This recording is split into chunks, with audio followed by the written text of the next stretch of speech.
Bonjour à tous, nous continuons notre série Qu'est-ce à dire en langage messe et nous voici arrivés aux burettes. Nous sommes toujours dans les éléments qui sont sur la crédence, la dite crédence étant dans le cœur. Et tous ces éléments-là vont intervenir à ce qu'on appelle pudiquement la table du pain, la liturgie, la partie eucharistique de la liturgie après la liturgie de la parole.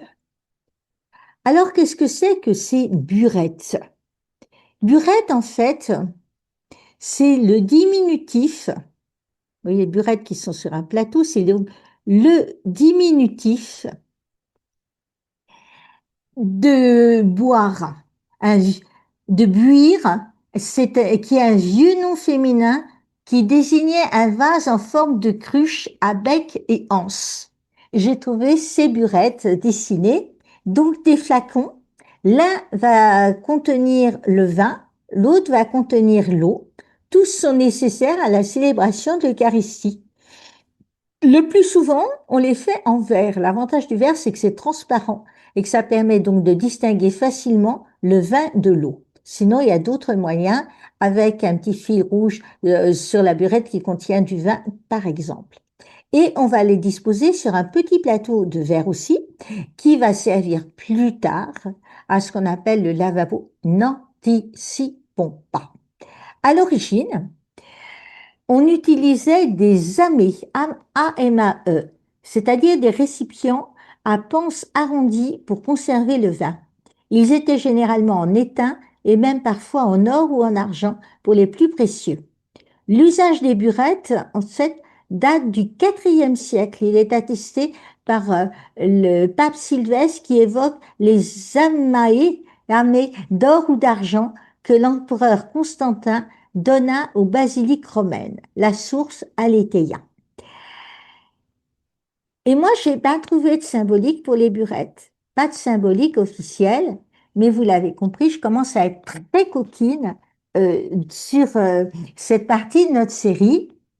Et la plupart des objets qui se trouvent sur la crédence, on n'a pas de symbolique en tant qu'objet.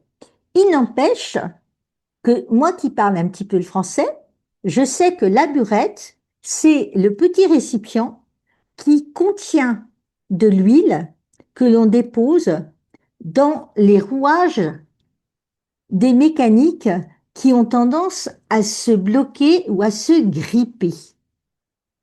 Et si ces burettes étaient utiles à améliorer la relation d'amour, vous voyez ces deux qui sont en train de se bagarrer, qui commençaient à se gripper entre les personnes. Et si donc, en voyant ces burettes, nous pensions que avec nos voisins, ou même avec nous-mêmes, ou même avec le Seigneur, mais ça on en parle beaucoup, eh bien, il y avait quelque chose à arranger. Il y avait de l'huile à mettre dans ces rouages qui nous gênent. Relation d'amour entre ceux qui vont partager le même pain par la burette. Oui, on me dire, oui, ils partagent le même pain et pourtant les burettes, elles contiennent du liquide. C'est vrai. Pour faire du pain, il faut aussi des fois un petit peu de liquide, il faut au moins de l'eau, je vous le concède. Donc ces burettes sur un plateau qui contiennent l'une l'eau, l'autre le vin, et les voilà sur notre crédence avec la petite goutte d'huile qui va, la goutte d'huile, la burette qui va permettre justement de fluidifier les relations, si vous êtes d'accord avec cette façon de parler. Merci beaucoup pour votre attention. Merci pour votre fidélité et je vous dis à très vite pour la prochaine vidéo.